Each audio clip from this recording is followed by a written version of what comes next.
在我旁边这种野生小水果，大家吃过吗？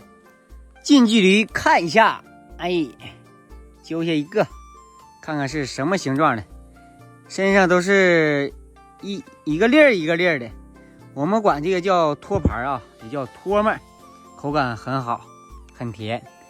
哎，全都是，哎呦呦，好扎我呀！但是它这个秧上长的全长满了刺儿，采摘的时候一定要小心呐。哎呀，真带劲呐！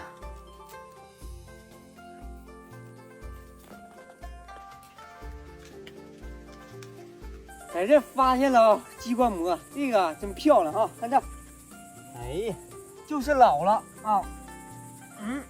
哎呀，哎呀，哎呀，哎，这鸡冠蘑是真漂亮哈，像朵花，像什么花？就是老了不能吃了，后边全都是生虫了啊，不行了。哎呀，这还是放着吧，再找好的。带啥好吃的了？啥呀？当当当！哎呀，这啥？野生小水果，蓝莓。这哪是蓝莓啊？托盘。多么啊，这是红色的哈，整差了，尝尝，怎么样？真甜哈！哎呀，好酸。等会儿给孩子吃点吧，最好是放点那个冰糖或者白糖，放点蜂蜜。放点蜂蜜。对，放蜂蜜行，这甜了。